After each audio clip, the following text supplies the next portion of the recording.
Bismillahirrahmanirrahim. Alhamdulillahirabbil alamin. Wa bihi nasta'inu ala umuri dunya waddin. Wassalatu wassalamu ala asyrafil anbiya'i wal mursalin wa ala alihi wa ashabihi ajma'in, amma ba'd. Insyaallah hari ini kita akan melanjutkan pembahasan yaitu al-ghunnah. Istilah ghunnah sudah sering didengar, bahkan mungkin sudah dipelajari. Tapi tidak ada salahnya coba kita pelajari lagi. Barangkali ada yang belum terlalu paham atau lupa lagi. Kita akan bahas ghunnah, ya. Al-ghunnatu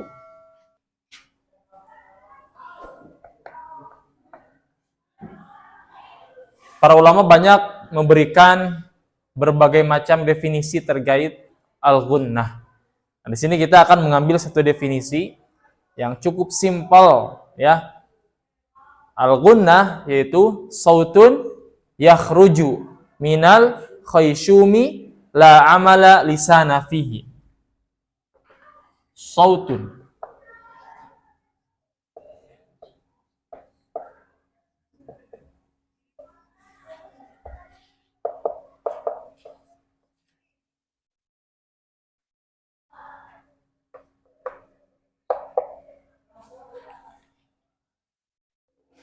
Ghunnah yaitu sautun, artinya adalah suara yakhruju yang keluar minal khayshumi dari hidung, dari rongga hidung, atau ada yang menyebutkan dari pangkal hidung.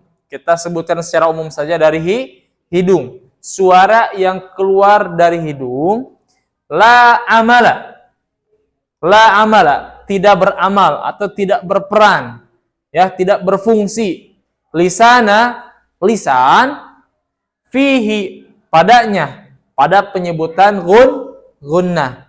Jadi intinya suara ghunnah itu murni dari hidung, ya. Salah kalau kita membaca hukum yang mengandung ghunnah kemudian suaranya keluar dari mulut. Sedangkan ghunnah itu harus dari hidung, ya. Dengung, kan yang namanya ghunnah itu bisa diartikan juga dengung.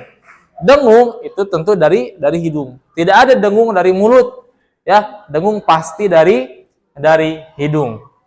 Nah, selama ini kita memahami bahwa ghunnah itu hanya ada pada nun dan mim syiddah, ya. Contoh summa inna. Akan tetapi ghunnah tidak cukup di hukum atau di contoh tersebut, ya. Ghunnah itu luas. Kita mengenal ada hukum idgham bi ghunnah.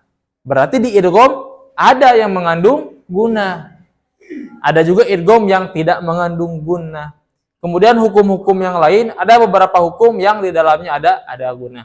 Maka di sini coba kita klasifikasikan. Kita coba bagikan ghunnah itu ada berapa bagian. Ternyata ghunnah ini ada 4 bagian dan itu semuanya bertingkat, ya. Dari yang mulai ghunnah itu maksimal, ada yang biasa, ada yang kurang, ada yang bahkan sangat kurang.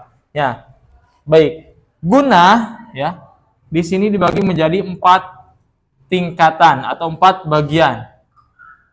Pertama ada istilah ghunnah akmal, ya, ghunnah akmalun.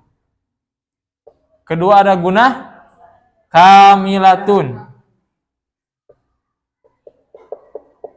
Kemudian ada ghunnah naqisatun. Kemudian terakhir ada ghunnah anqaso matapun, ya. Anqaso. Baik, akmal artinya paling sempurna atau ghunnah yang sangat sempurna. Ya. Jadi ghunnah ini betul-betul maksimal. Kemudian ada ghunnah kamilah, ghunnah yang sempurna. Sempurna tapi di bawah yang paling sempurna. Beda antara paling sempurna dan sempurna, beda. Kemudian yang ketiga ada naqisoh. Naqisoh itu artinya adalah ghunnah yang kurang. Kemudian anqos adalah ghunnah yang paling kurang, paling sedikit. Baik, coba kita jelaskan satu-satu. Gunah akmal, gunah yang paling sempurna. Ini ada pada nun dan mim tasydid. Ya, nun dan mim tasydid. Ketika kita membaca inna atau thumma atau contoh yang lain, nun dan mim syiddah, maka ini terjadi gunah yang paling sempurna. Di mana keluar bunyi gunahnya? Di hidung, di al-khayshum. Ya, semua nun dan mim syiddah itu dari al-khayshum. Ya. Kemudian di sini ada yang kedua. Gunah yang kedua artinya gunah yang sempurna. Ini ada pada hukum misal ikhfa. Ya. Kemudian apa lagi? Ya.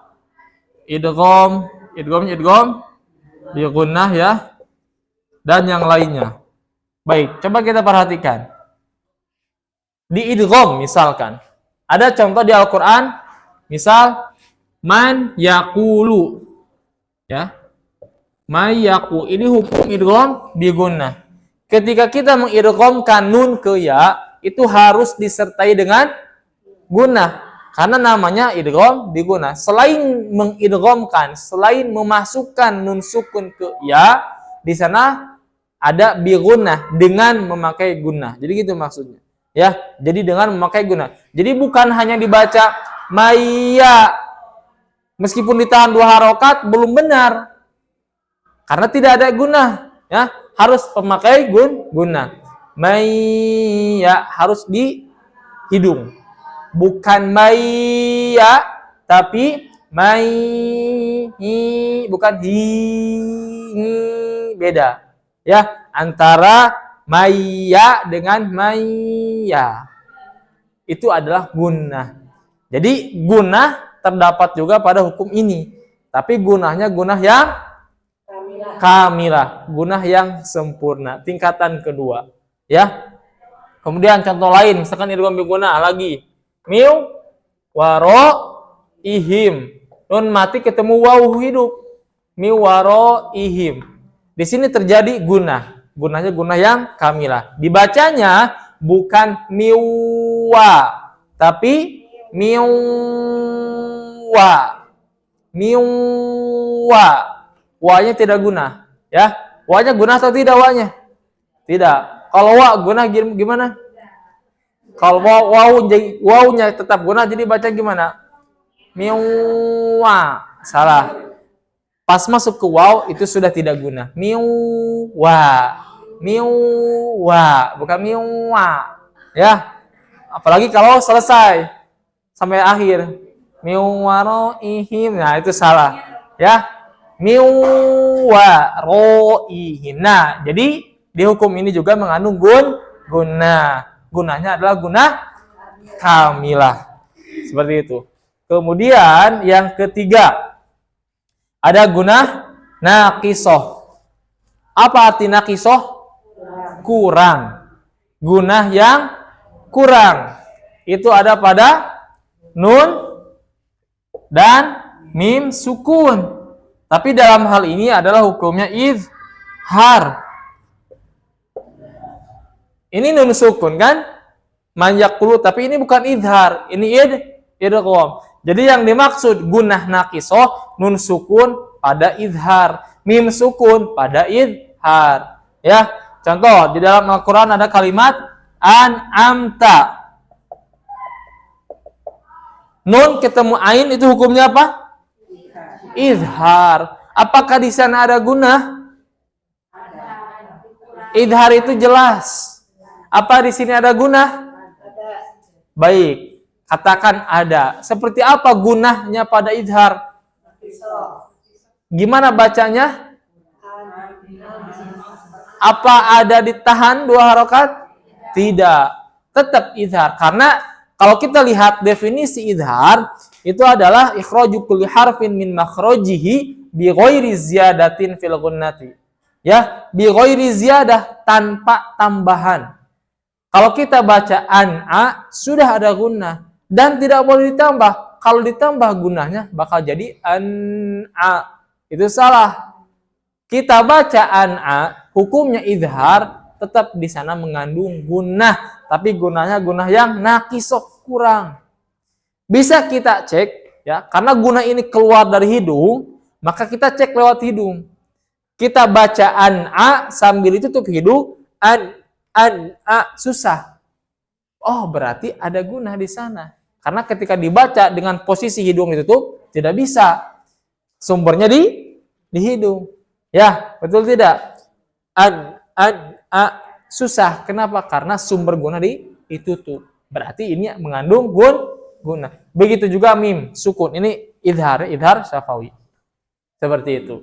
Jadi intinya, yang ketiga, naqiso ini ada pada nun sukun dan mim sukun. Yang idhar.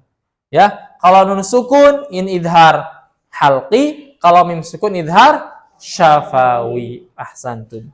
Baik, yang terakhir ada gunnah anqoso atau gunnah yang paling kurang. Itu ada pada nun dan mim berharokat, baik fathah, dhamma ataupun kasroh. Ini tetap mengandung gunnah. Kita membaca na, ada gunnah? Ada, tapi gunnahnya paling kurang, paling sedikit. Coba, na sambil ditutup hidung. Na, kan susah. Karena itu sumber gunnah. Ma, mi, mu, susah. Oh, berarti mengandung gunnah. Ya. Jadi, kalau kita simpulkan, gunnah ini sangat identik dengan huruf nun dan mim. Apapun kondisi nun dan mim ini pasti mengandung gunnah. Nun mim bertasydid, tentu ini gunnah. Nun dan mim sukun yang hukumnya idgham atau yang lainnya gunnah. Nun sukun dan mim sukun yang idhar gunnah. Nun sukun menyendiri, nun yang berharokat dengan posisi sendiri atau mim yang berharokat tetap ini juga mengandung gunnah.